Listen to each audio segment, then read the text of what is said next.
Bismillahirrahmanirrahim. Assalamualaikum warahmatullahi wabarakatuh. Waalaikumsalam warahmatullahi wabarakatuh. Alhamdulillah, nahmaduhu wa nasta'inuhu wa nastaghfiruhu wa nastahdiih. Wa na'udzu billahi min shururi anfusina wa min sayyi'ati a'malina. May yahdihillahu fala mudilla lahu wa may yudlil fala hadiya lahu. Asyhadu an la ilaha illallah wahdahu la syarika lahu. وأشهد أن محمدا عبده ورسوله صلى الله عليه وعلى آله وسلم لا نبي بعده أما بعد. إخوة الإيمان, jemaah sholat maghrib dan insyaallah juga sholat isya yang dimuliakan Allah Subhanahu wa taala. Pertama puji dan syukur kehadirat Allah atas semua nikmat yang kita dapatkan pada hari ini. Dan juga salawat dan salam kepada teladan kita Nabi Muhammad SAW. Kajian hari ini rahmatullah kita ingin, saya baru buka-buka lagi tentang kemarin haji wada, haji perpisahannya Nabi. Kita kaji khutbahnya Nabi di hari perpisahannya. Jadi haji wada itu kita kan tahunya tawaf wada, tawaf terakhir sebelum pulang ke tanah air, baik umroh maupun haji. Menurut Nabi, kalau baca sirah kita kenalnya haji wada, bukan tawaf wada. Jadi haji wada itu ada namanya khutbah wada. Wada itu perpisahan. Haji perpisahan dan khutbah perpisahan. Ya, Nabi dalam catatan sejarah Islam setelah hijrah itu hanya sempat haji sekali, yaitu haji pertama dan haji terakhir. Jadi bukan berarti haji wada sebelumnya Nabi sempat haji berkali-kali, enggak sudah. Jadi itu haji terakhir, haji pertama dan haji terakhir. Kenapa terakhir? Karena memang itu tahun terakhir Nabi hidup Sallallahu Alaihi Wasallam. Sudah tahun 10, masuk tahun 10 Hijriah. Kita tahu bahwa sebelumnya kan Islam nggak bisa ke Makkah, ya, sampai terjadi perjanjian Hudaybiyah tahun ke-8 Hijriah, baru Fathu Mekah. Ya, Mekah terbuka boleh dimasuki oleh orang Islam. Tapi Nabi sendiri baru berhaji tahun ke-9 itu Nabi nyuruh Abu Bakar As-Siddiq untuk membawa beberapa sahabatnya haji. Nah, baru benar-benar bisa haji pada tahun ke-10 Hijriah. Jadi dari rukun Islam itu yang 5 itu, syariat terakhir bunyinya haji, dilaksanakannya itu terakhir. Menjelang wafat Nabi Sallallahu Alaihi Wasallam. Sementara ibadah-ibadah yang lainnya dari awal sudah ada. Sholat bahkan dari fase Makkah sudah ada sholat. Belum puasa tahun kedua Hijriah. Zakat juga setelah hijrah ke Madinah. Yang terakhir sekali adalah haji. Karena Allah berkesempatan ini kita ingin lihat apa saja pesan yang disampaikan oleh Rasulullah SAW ketika haji terakhir itu. Sebenarnya ini mungkin kita sudah sering membacanya atau mendengarnya. Jadi kita ingin mulai cara haji. Nah, pesan terakhir ini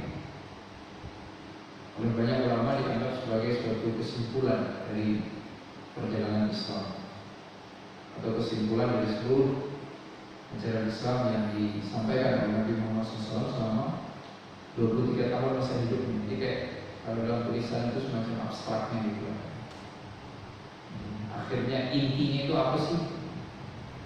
Bagaimana layaknya kehidupan orang Islam? Kok banyak sekali ajaran Nabi-Nya yang diajarkan kepada kita itu semua aspek banyak banget.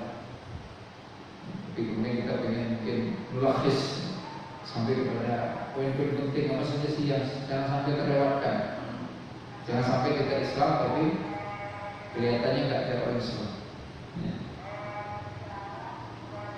Kata Nabi SAW setelah bertahmid, ya alhamdulillah, nahmaduhu wa nasta'inuhu wa nastaghfiruhu wa natubu ilaihi wa na'udzu billahi min syururi anfusina. Sebagaimana yang biasa kita sampaikan dalam pembukaan khutbah atau ceramah. Jadi itu bukan mengada-ngada, bukan dibuat-buat, tapi semuanya mengikuti sunnah dari Rasulullah SAW.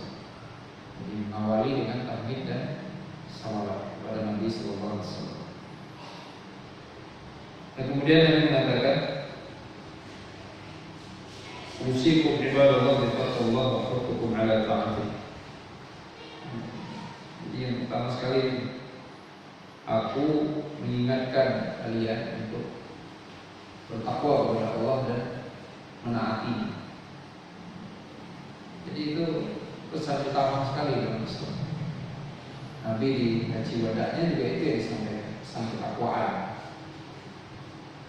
Takwa itu intinya ya takut dan kemudian ingin melindungi diri dari rasa takut.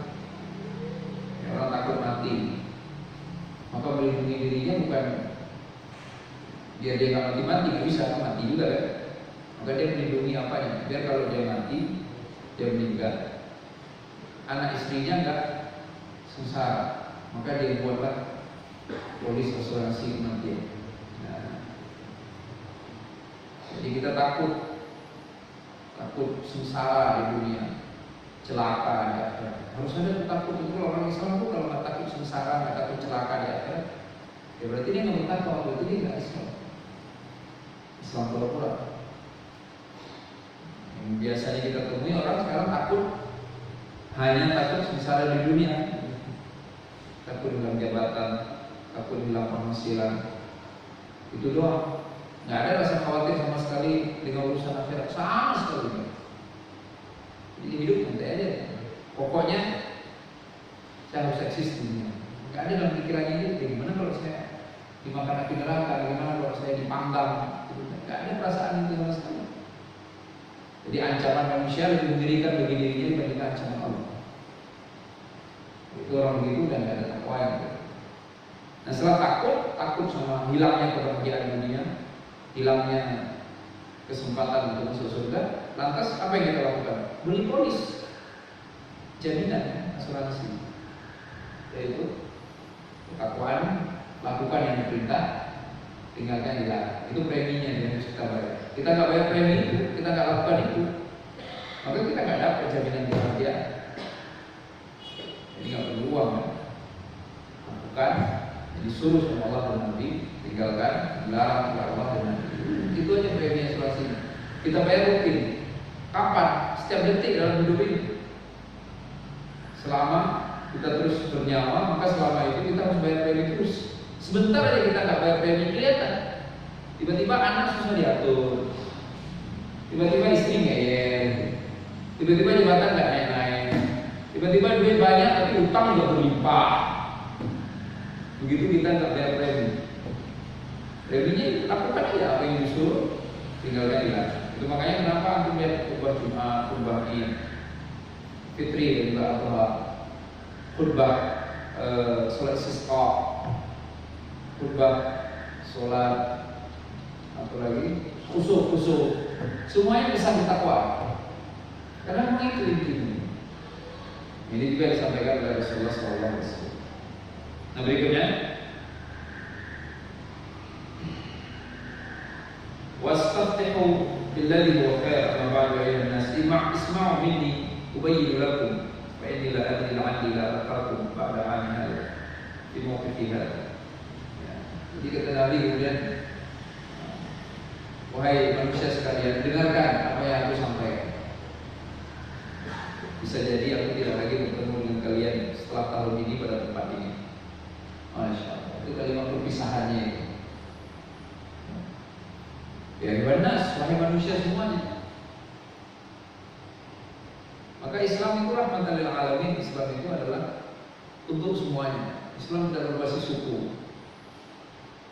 Islam tidak pernah kayak misalnya Turki ditolak oleh Uni Eropa. Salah satunya yang dipertimbangkan ternyata penolakan dari beberapa pemuka agama di sana yang mengatakan Eropa itu Kristen. Jadi Uni Eropa itu Kristen, tidak boleh ada Uni Eropa untuk Islam. Kira-kira begitu. Walaupun banyak juga yang tidak setuju dengan statement itu. Islam tidak pernah ngomong gitu. Islam itu yang merasa agama Islam ini bukan milik kita, tapi milik Allah. Allah berikan Islam, berikan Islam agar kemudian umat manusia ini hidup makmur. Siapa umat manusia yang dimaksud? Semua min jinsil bashar, semua manusia. Terserah dia mau agak suku apa, bangsa apa, keyakinan apa, terserah. Yang penting Islam ini sebenarnya bentuknya. Maka fitrah Allah allati fatara an-nasa 'alaiha. Islam adalah fitrah. Islam selalu sesuai dengan fitrah manusia. Ini diingatkan oleh Nabi SAW. La'alli la'alqakum ba'da 'ami hadza. Bisa jadi aku tidak akan bertemu kalian lagi setelah tahun ini. Jadi ini belajar kita dari sini kan. Kadang-kadang tak perlu ini kan anak-anak kita kan. Coba kita perhatikan. Ternyata bergantung penuh dia sama ayahnya. Menikmati sekali semua yang diberikan oleh ayah. Dia lupa ayah bisa mati dan bisa mati tanpa apa-apa. Gitu. Meninggal ayahnya. Kalau bulan depan nggak ada yang bayar sekolah. Bulan depan nggak ada yang kasih jajan. Dia nggak mikir gitu. Bulan depannya lagi maknya nikah lagi, dia nggak diurus. Saya nggak pernah nakut-nakuti, tapi ini fakta kan, kita bisa mati kapan aja.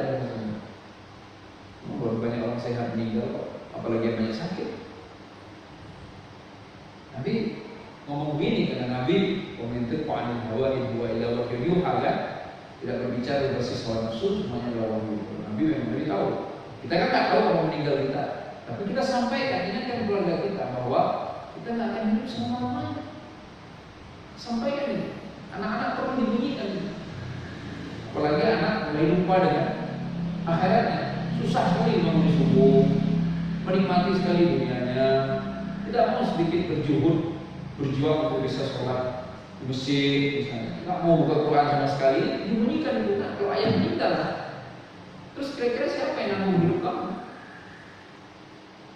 Kamu sudah hidup semenjak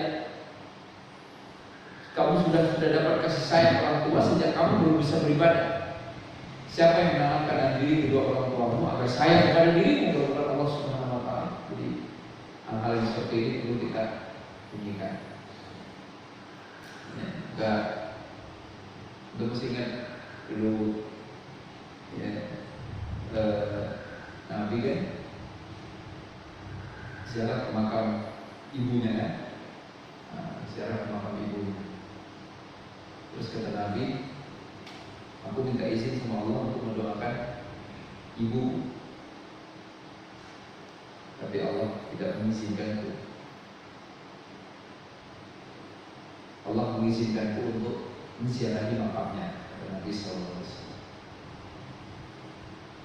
Fazuru, maka ziarahilah makam kuburan, karena ziarah makam itu mengingatkan akan kematian. Ziarah makam ini yang jadi soal sekarang. Orang kadang ziarah makam malah nggak ingin mati.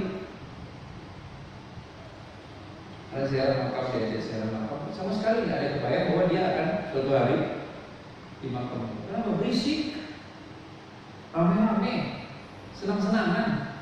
Kalau waktu ini, ya, bikin seremoni, datangnya ke makam, datang. Urusan nunggu setahun sekali, kalau perlu tiap hari kita main pemakaman, kita lihat ya. Jadi kita ingin mati terus, bahwa suatu hari kita tuh akan ada di situ. Tamam? Itu. Berikutnya kita Rasulullah SAW.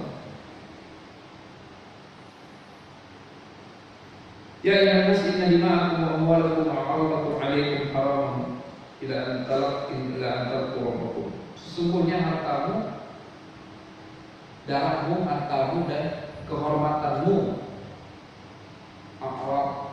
haram alaikum, itu adalah suatu kehormatan.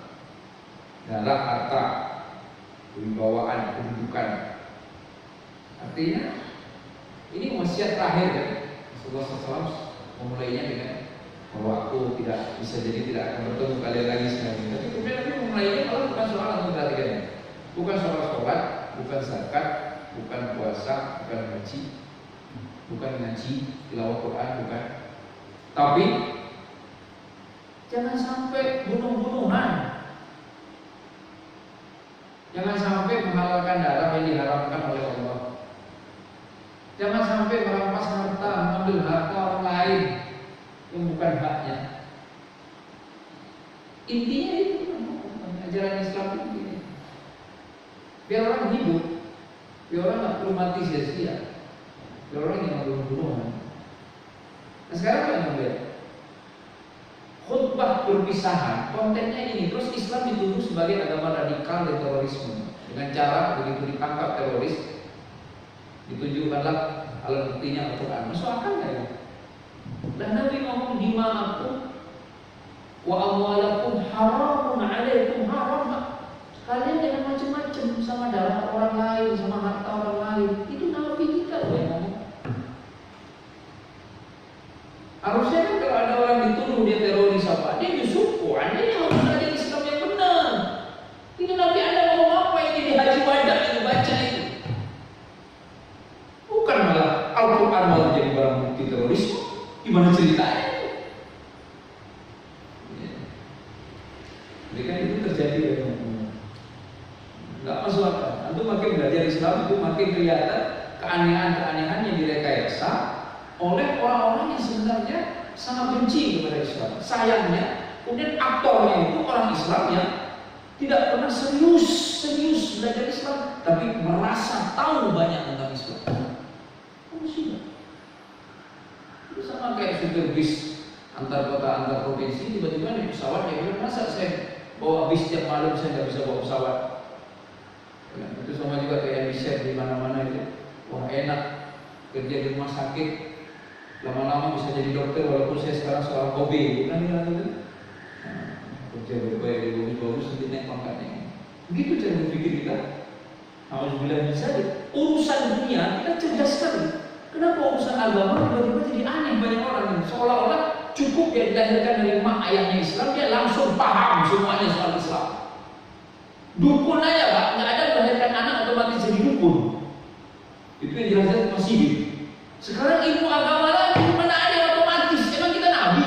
Nabi ada anaknya bukan nabi? Apalagi kita? Ya, ini bukti ya. Pesan pertamanya yang terjadi Haji Wada, jelas pesan perpisahan, pesan-pesan penting. Jaga darah, haram, darah itu haram, dosa besar. Maka bunuh diri aja dosa besar, gimana lagi bunuh orang lain? Bunuh diri itu dosa besar. Jelaskan hadisnya, bunuh diri tidak akan mencium bau surga. Bunuh diri Pak, diri dia sendiri dibunuh bukan orang lain. Gimana lagi kalau dia bunuh orang lain? Coba antum cek di agama lain, ada nggak begitu? Bunuh diri dosa besar, ada nggak di agama lain selain Islam? Nggak ada yang setegas Islam. Bunuh diri tidak akan cium bau surga. Apalagi bunuh orang lain. Ya. Jadi, alhamdulillah, harta juga sama. Ya. Harta jangan main-main dengan harta. Nggak bisa orang main-main lampas saya punya orang berasa punya dia sendiri. Tegas sekali. Islam itu harusnya akhirnya mandarnya pemandangannya adalah pemandangan kedamaian. Tapi pahami dengan sungguh-sungguh, dengan pemahaman yang mendalam. Pemandangan Islam itu kedamaian dan keadilan sosial. Gak akan ada orang kalau Islam dijalankan dengan benar yang merasa dizalimi dalam soal hartanya. Kelas berikutnya. Saya benar-benar kelihatan harus dimundurin.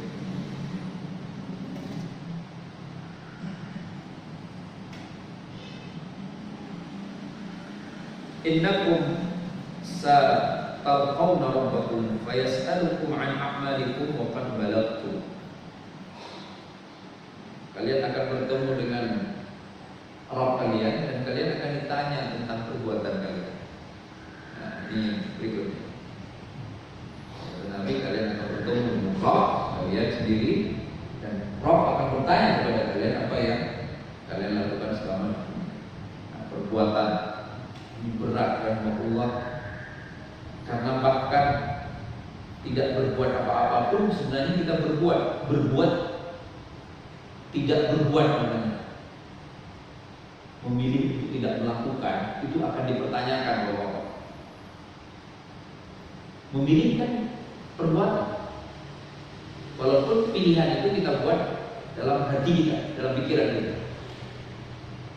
Memilih untuk diam, perbuatan, maka dipertanyakan. Jadi semua dipertanyakan. Maka caranya bagaimana? Sekarang apapun yang kita pikirkan, kita lakukan, pertimbangkan, bisa nggak ini nanti saya pertanggungjawabkan di hadapan Allah. Itu yang jadi fokus kita harusnya. Kalau memang serius pengen selamat. Selama ini kan orang nggak begitu. Orang biasanya Anda itu bisa menjawabkan kepimpinan. Nah, kalau begini, bisa nggak nanti Anda bikin laporan? Anda isi laporan. Kita luar biasa dibikin sangat waspada, sangat hati-hati dengan berbagai bentuk pelaporan duniawi. Dan itu bagian dari peradaban. Mulia sekali. Tapi anehnya, sayangnya orang lupa. Pada suatu hari dia harus melapor sama Zat yang Maha Agung yang menguasai semesta ini. Al-Qawla Rabbakum fas'alukum a'malakum. Allah akan bertanya tentang apa yang sudah kau lakukan. Berikutnya, rahimahullah, faman kanat 'indahu amanah falyu'addiha ila man ittamanahu 'alaiha. Dan Nabi berbicara soal amanah. Hendaklah ia melaksanakan sesuai dengan apa yang diamanahkan kepadanya. Jadi untuk melihat kehilangan poin-poin ini nanti kehilangan kemakmuran. Itu udah pasti. Ya, mulai tadi ya, orang tidak ada lagi perlindungan terhadap darah. Orang pembunuh udah diusut, dibiarin aja nggak apa-apa. Diusut pun paling penjara sebentar, kemudian bebas, bahagia, senang dan sebagainya. Itu hal-hal begini ketika tidak dilakukan akan memicu timbulnya kekancenan. Termasuk sampai ke poin bahwa amanah harus ditunaikan. Ini kalau misalnya kita umat Islam bagian dari muhasabah kita nih, kenapa sih kita nggak bisa maju orang Islam? Pertanyaannya itu masif sekali, semua orang nanya itu. Kenapa kalau orang Islam susah maju? Anehnya apa tuh? Selalu yang lebih sering tergambar kesalahannya ada pada Islam. Soalnya Islam membatasi. Jangan, orang tidak suka-suka mengatakan Islam mengarahkan kita untuk berpikir ortodok, terlalu jadul, tidak terbuka pikirannya dan sebagainya. Jarang sekali orang ketika berhadapan dengan pertanyaan kenapa kita gak maju-maju dan kemudian sampai pada kesimpulan bahwa ini masalah di Islam. Jarang orang kemudian mengatakan masalah di Islamnya karena kita nggak mendalami Islam yang baik. Jarang begitu. Tapi lebih kepada kita terlalu ortodok dalam cara berislam. Gak mungkin kita bawa cara hidup Nabi ke sini. Yang lebih sering terdengar begitu hari ini. Padahal ini kan Nabi sampai hilangnya amanah. Amanah aman. Ya kan? Aman hanya bisa dihadirkan oleh orang yang punya iman. Itu akar katanya sama Bapak. Alif, hamzah, mim, nun. Iya kan? Hamzah, mim, nun. Iman, aman, aman. Itu nggak akan bisa kita. Gimana orang mau bisa aman kalau orang-orang di situ nggak ada iman? Mau dipasang apa? Dipasang teralis besi semua, jendela rumahnya itu pakai bawa besi, potong besi buat dibawa. Orang nggak punya iman, itu mau pasang CCTV, dia pakai helm nggak kelihatan, dia nggak punya iman. Tapi kalau punya iman, nanti di rantai itu nggak usah, digembok pun nggak usah, karena orang yang punya iman. Iman pasti ada apa sama, karena iman akan melahirkan orang-orang yang amanah. Kok bisa? Iman dia percaya Allah memperhatikan, Allah mengawasi. iman, bukan karena dia takut dengan suaminya. Gampang sekali bohongi suami, apalagi di era modern ini, karena dia iman. Suami amanah sebagai suami, bukan karena dia takut istrinya, karena dia punya iman. Karena gampang sekali bohongi istri, mudah. Anak juga sama, anak bagus. Ada rasa aman dalam diri orang tua ketika anaknya pergi jauh, ketika anaknya bergaul sama teman-temannya. Kenapa? Orang tuanya tahu anaknya ada iman. Pasti anaknya insya Allah amanah karena dia merasa diawasi oleh Allah. Ini jadi soal. Nah ini masalah kita ini Pak. Masalah besar kita. Aku lihat aja. Bahkan dalam lingkungan masjid, tiba-tiba ada orang bilang, orang itu sholat tiap hari dia. Nah ada iman ternyata dalam hatinya. Kosong hatinya. Dia nggak merasa Allah mengawasinya. Ya, jadi rahimahullah nggak mudah merawat iman. Nah iman nggak kelihatan. Maka kemudian kita kan diajarin Pak, ada amalan-amalan yang mengidentifikasi kualitas iman. Tidak semua jenis amalan. Apa misalnya? Rutin sholat fardu ke masjid. Ada kata rutin loh Pak ya. Karena Nabi ngomong gitu. Yaqtadu, selalu yaqtad, dari kata adat. Adat itu jadi bahasa Indonesia. Kita bilangnya adat. Adatnya sholat di masjid. Adat loh Pak, bukan kadang-kadang datang. Adat. Masya Allah. Udah gitu apa lagi Pak iman? Identifikasi iman biasanya. Sholat malam. Nah ini agak susah. Tak ketahuan sama orang. Yang tahu cuma istrinya doang. Sholat malam. Ya. Terus apa lagi identifikasi iman? Zikir. Zikir lama dia duduk. Jadi dia ibadah. Orang kalau punya iman itu Pak, dia nggak pengaruh sama tren. Ada orang ibadah by tren, ikut tren aja dia. Habis sholat orang zikir rame-rame, dia nggak keluar-keluar, zikir dia, sengaja zikir. Tiba-tiba imam nggak zikir, dia kabur. Belum selesai salam dan pergi. Orang nggak ada iman, nggak kuat iman. Tapi kalau imannya kuat, dia nggak ada urusan. Imamnya zikir, zikir. Imamnya nggak zikir jahat, zikir juga. Bahkan kadang-kadang orang pulang semua dia duduk zikir. Itu keren imannya, kuat imannya sama Allah, nggak terpengaruh. Nah, seperti itu. Kemudian mana lagi yang menjadi indikator iman? Amal Islam yang butuh perjuangan. Amal Islam yang butuh perjuangan. Ada amal-amal Islami itu kita nggak perlu perjuangan, udah terbiasa. Tapi kadang-kadang ada amal Islam yang berat kok. Kalau zaman Nabi dulu jihad, yang berani jihad langsung berangkat, nggak tanya-tanya dulu ke Nabi. Nah itu berarti imannya kuat. Seperti itu. Jadi, Allah, iman yang kita butuhkan sekarang agar kita selalu bisa amanah. Berikutnya,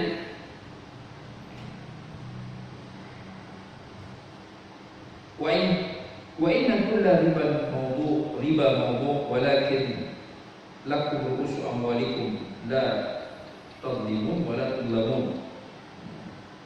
Semua riba itu, semua jenis riba harus ditinggalkan.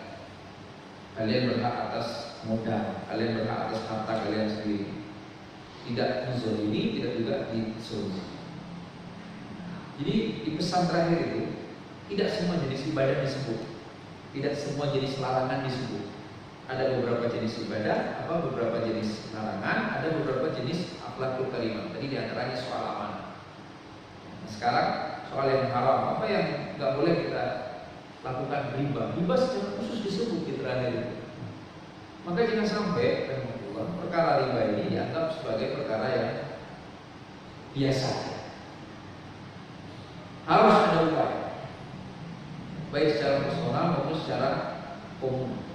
Perjuangan itu memang berat karena sistem keuangan global itu didesain dulu oleh orang barat. Tapi kita nggak boleh berkecil hati kalau kita belajar sejarah.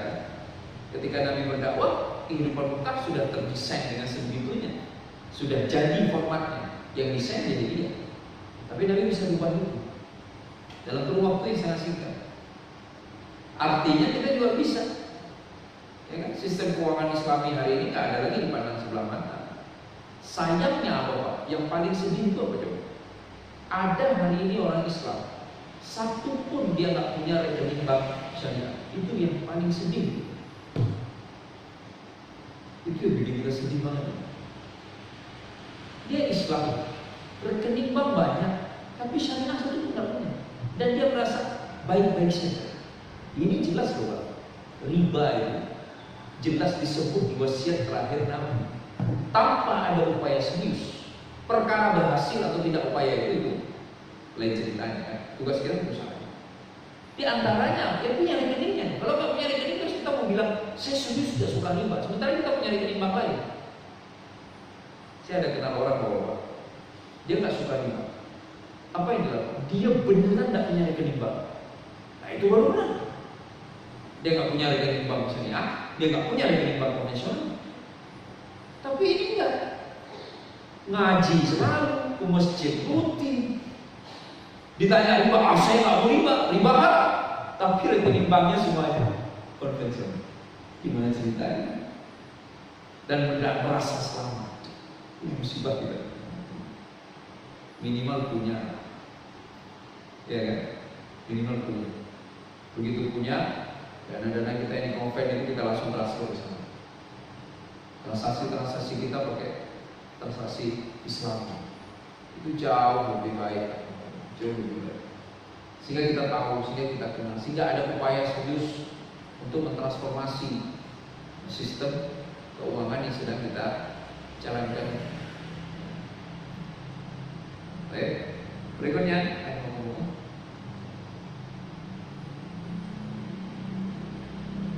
waqadallahu annahu la riba wa anna riba ammi al-Abbas bin Abdul Muttalib mawdu' kullahu wa anna kulla damin kana fi diri mawdu'. Nabi maka nyebut riba, praktik riba yang dipraktekkan oleh pamannya sendiri. Dan itu juga sudah dihapus. Nabi kan kalau ngomong kenceng, artinya syariat itu tegas. Boleh, nggak boleh. Anjuran akhlak masuk. Tapi di haji terakhir ini Nabi ketika sebut riba itu sudah selesai, maudu' dan harus ditinggalkan, itu nggak benar. Dengan segala bentuknya. Kemudian Nabi sebut termasuk riba yang dipraktekkan oleh paman. Jadi nggak ngomong ke orang lain, tapi keluarga sendiri dilupakan.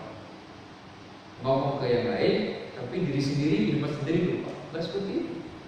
Jadi sebagaimana Nabi menganggap itu harus ditinggalkan, itu salah.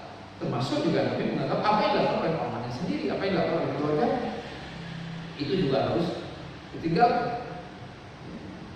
Jadi harus disampaikan. Inilah yang disebut dengan objektivitas dalam berislam. Nah, ini beratnya kita kan. Ini banyak nanti begitu Nabi kayak Nabi nanti sebutkan setelahnya tentang darul jahiliyah, darah jahiliyah, cara orang bela darah dalam jahiliyah, membela suku dan sebagainya. Nabi sebutkan bahwa nggak boleh lagi dipraktekkan cara ini. Nah, rahimahullah, antum lihat, sementara gaya kita sekarang, kalau udah sesama kita, lingkungan kita, seolah-olah semuanya udah nggak jadi masalah, semuanya udah jadi benar aja. Padahal sebagaimana kita sampaikan kepada orang lain itu nggak boleh, maka harusnya kita pun itu nggak boleh. Jadi kenapa misalnya pertanyaannya, kenapa dakwah Islam itu agak susah ya sekarang? Karena orang kehilangan uswah, ya, keteladanan. Yang paling fatal itu keteladanan ayat anak, itu yang paling fatal. Jadi anak itu melihat tidak sinkronnya omongan ayah dengan kelakuannya. Nah, itu musibah gitu ya. Gak match. Ya, itu berat sekali untuk menyinkronkan. Maka harus jujur kan, harus fair gitu. Sampaikan aja ya ayah karena khilaf. Ya khilaf. Baik. Berikutnya rahimahullah satu lagi yang terakhir.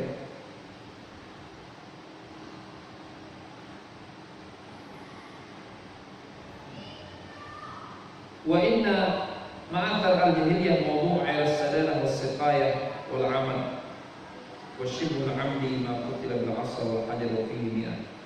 Dan Nabi Nabi ulang lagi soal tentang menjaga Masjidil Haram. Jadi tidak ada jasa baik oleh orang yang menjaga Masjidil Haram, mengurusi jamaah haji jika ia tidak beriman. Enggak beriman. Kan dulu itu yang dibanggakan kan orang-orang jahiliyah itu, mereka kasih minum jamaah haji yang datang minum sang-sang, melayani dan sebagainya. Karena mereka tidak mau beriman tulus bertauhid kepada Allah Subhanahu wa taala. Nah, ditegaskan di sini. Ini penting untuk mengingatkan kita bersama bahwa hati-hati silau dengan kebaikan orang yang tidak beriman. Orang jelas tidak beriman dia. Kita kan kadang-kadang suka silau kan. Misal bahwa orang ngomong gini, Allah sholat rajin, bohong terus jalan, di mana-mana bohong. Sebaliknya, kita tiba-tiba ngomong apa? Walaupun dia nggak Islam, tapi akhlaknya baik banget. Itu dalam hati kita udah ada semacam pengakuan atas kebaikan. Masalah nggak itu? Masalah. Apa masalahnya? Menurut Allah, pencipta jagat raya ini, pencipta diri kita, anak kita, istri kita. Kalau dia nggak syahadat, berarti kan dia nggak ngaku Allah Tuhan. Berarti itu seburuk-buruk manusia yang berbumi kan? Ya kan? Syarrul bariyah, seburuk-buruk. Innal ladzina kafaru. Apa punya ayatnya itu? Ya, surah Al-Bayyinah. Ulaika hum syarrul bariyah. Karena dia kafir, kufur, tak percaya Allah Tuhannya. Seburuk-buruk orang, seburuk-buruk makhluk, udah dawak makhluk. Nah orang kita nggak butuh seburuk-buruk, kita justru melihat sisi baiknya. Nggak perlu dibunyikan. Kalaupun kita kagum, harusnya begitu. Sebagaimana Muslim, bahasanya dibalik.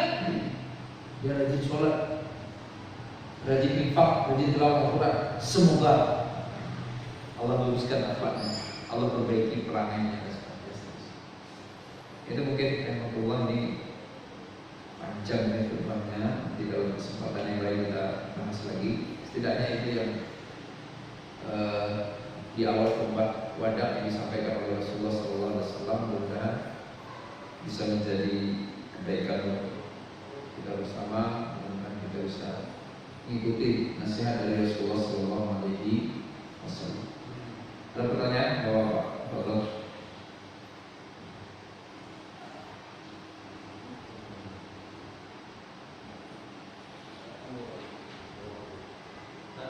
Ya.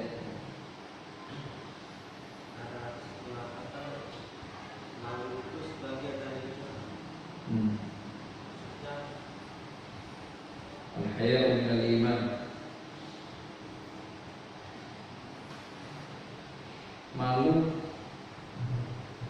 Malu itu berbuat buruk. Bunyi hadisnya itu idza lam tastahi fasma' ma syi'ta. Min kalamin nubuwwatil ula, di antara nasihat yang disampaikan oleh para nabi dan rasul yang pertama-tama dulu sebelum Nabi Muhammad, itu di antara nasihat yang seragam mereka sampaikan adalah jika engkau tidak punya malu, lakukanlah sesuka hatimu. Itu bunyi nasihat. Idza tastahi fasna' ma syi'ta. Artinya malu itu penting. Malu.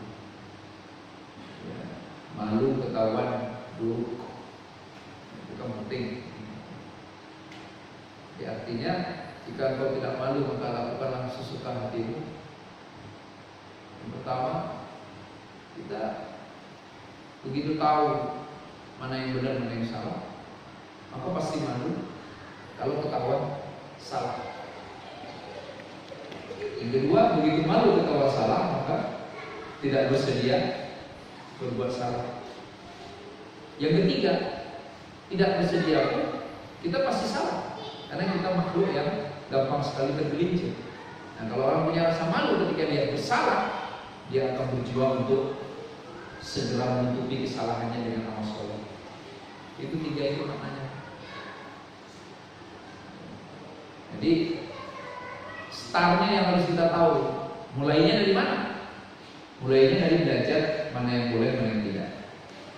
Kita harus tahu, oh ini nggak boleh, ini dilarang. Akhirnya kita punya rasa malu. Itu dulu waktu saya masih kuliah ini, orang turis kan banyak di Mesir, kan dia pakai baju asal-asalan lah bilang gitu. Masuk masjid malu dia. Padahal dia nggak tahu aturan harus tutup aurat. Dia cuma lihat orang perempuan masuk masjid sama pakai gamis gitu. Dia malu, dia berdiri aja di pintu. Nanti petugas masjid datang kasih dia gitu. Tapi dia nanya lagi, udah, kalau begini saya masuk gitu. Malu dia. Kelihatan dari bacanya. Itu padahal dia tidak tahu bahwa menutup aurat itu kewajiban, bukan sekedar norma masuk masjid. Dia punya rasa malu. Tapi tetap harus rasa malu itu berangkat dari pengetahuan. Oh ini dilarang, sehingga kita malu untuk hal yang dilarang. Kenapa? Karena kalau kita pakai pengetahuan nanti kita jadi salah. Makanya kan innallaha la yastahi minal haqq. Allah tidak malu untuk hal yang benar. Jadi jangan sampai kita untuk yang benar malu. Sekarang kan terjadi untuk yang benar malu. Contoh, malu belajar ngaji. Tadi harusnya benar ya, misalnya gini, ngaji harus, gak ngaji gak baik, malu dia karena gak baik ngajinya. Udah benar kan di situ. Kan berangkat ke yang kedua, kemudian dia berusaha agar jangan sampai ngajinya tidak baik, karena malu kalau sampai ketahuan ngajinya gak baik, gak bagus. Maka belajar ngaji. Nah di sini yang anehnya, malu ketahuan tidak bisa ngaji, tidak mendorongnya untuk belajar ngaji. Kan lucu. Malah mendorongnya untuk apa? Menghindari pengajian. Mungkin bikin tadarus kabur. Itu bukan malu bagian dari iman begitu. Itu malu yang salah. Ya harusnya kan malu tuh. Malu gak bisa ngaji. Udah benar ada awalnya udah benar. Tapi responnya itu yang salah. Udah benar, malu ketahuan gak bisa ngaji. Tepat. Karena emang harus malu. Islam misalnya gak bisa ngaji atau gak bagus ngajinya. Tapi kemudian responnya harusnya berarti saya harus belajar ngaji. Kan gitu kan? Nah karena malunya besar, saya harus belajar ngaji diam-diam. Maka apa yang dilakukannya? Dia bayar Ustaz, dia bikin kontrak, Ustaz, sini Ustaz, telepon WA. Jangan bilang orang ya, jadi saya ngaji. Tapi ada syarat, sebulan wajib saya bisa ngaji. Itu udah dijamin nggak? Kata Ustaz, kalau gitu harus belajar tiap hari. Gak apa-apa Ustaz. Itu ditulis nominalnya 3 juta cukup nggak Ustaz buat antum? Belajar 1 jam semalam. Diam-diam ke Ustaz.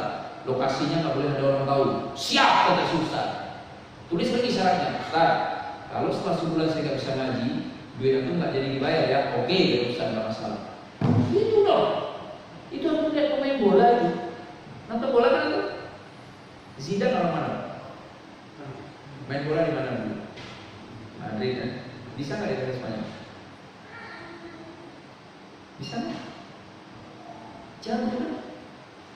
Mana ada orang Eropa itu kok fanatik dia? Nggak kayak kita. Berat fanatiknya. Nggak ada orang Spanyol yang ngomong Inggris Prancis. Nggak ada urusan. Nggak ada orang Portugal yang ngomong bahasa Prancis, nggak ada.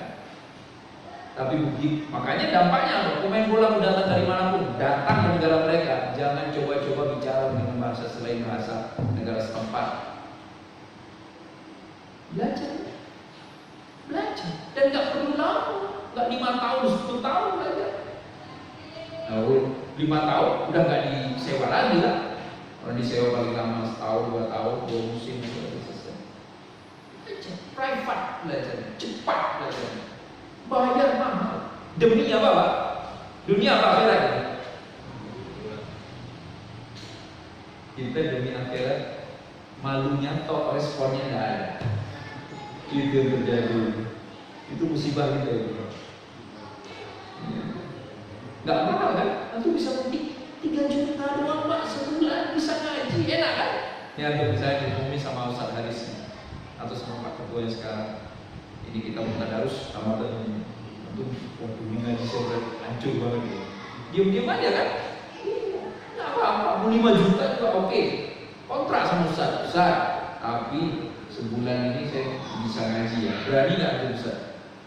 Kalau aku hubungi saya pasti saya bilang berani saya. Aku hubungi saya aja pakai adik diam-diam saya siap.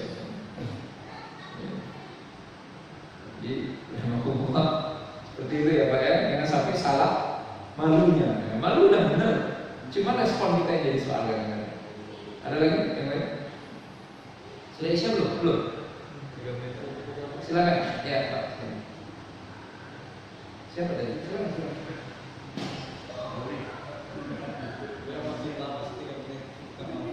Oh. Siapa ada yang nanya? Siapa yang nanya? Nggak ada. Kalau nggak ada kita cukupkan sampai di sini. Rahimahullah, kita ingin terus belajar agama ini, ya, terus baca, kita terus dalami. Dan hari ini antum saya iseng aja, padahal biasanya saya lihat di buku, tapi saya cari di HP ada juga di Google khutbah wada Nabi, bahkan dalam bahasa aslinya, dalam bahasa Arab. Jadi mudah sekali belajarnya. Kita susah nih, asli susah ya, nggak main-main ini susahnya, bertanggung jawab di hadapan Allah nanti. Mudah banget. Sekarang belajar agama mudah sih banget-bangetnya ini. Belajar taksin, belajar ngaji atau buka YouTube, belajar ngaji ada. Oh, belajar dibacain huruf per huruf atau install aplikasi ada Pak. Belajar huruf per huruf baca Quran. Alif, ba ada aplikasinya bahkan ada. Masya Allah. Jadi kalau kita sampai agama ini nggak mendalam, rahimahullah, berat, susah banget jawabnya. Kalau zaman dulu ya oke lah, duit kita masih sedikit, guru ngaji susah, aplikasi nggak ada, beli buku mahal. Dan sekarang nggak perlu beli buku satupun, semuanya bisa diakses via HP. Punya HP aja udah selesai ada internet. Masya Allah, Masya Allah, Masya Allah. Orang dulu saya kuliah Pak, waktu masih saya di Maroko itu tahun 2002. Jadi pembimbing tesis saya ngasih satu hadis tentang tafsir bil maktum. Itu kan belum zaman HP kayak sekarang kan, udah bisa internet apa kan. 2002 itu kayaknya belum Android ya kalau nggak salah, masih Symbian.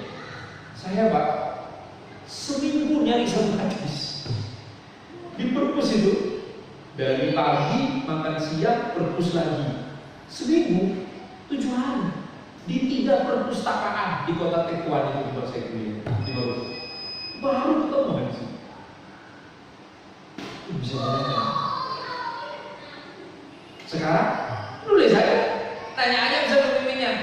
Ya Syekh, pun saya sampaikan apa keynote-nya apa katanya. Cari di sini, nemu langsung.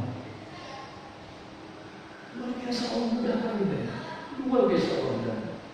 Jadi kalau udah ada gini orang masih juga Pak nggak serius mau belajar agama ya gitu, nggak tahu dari itu. Jadi soal itu kita nggak bayangkan gimana nanti di hadapan Allah. Ya, ini yang harus bikin kita malu nih kayak pertanyaan beliau ini. Ya, malu kita sama fasilitas yang Allah berikan ini, Allah mudahkan, tapi tidak kita manfaatkan secara maksimal.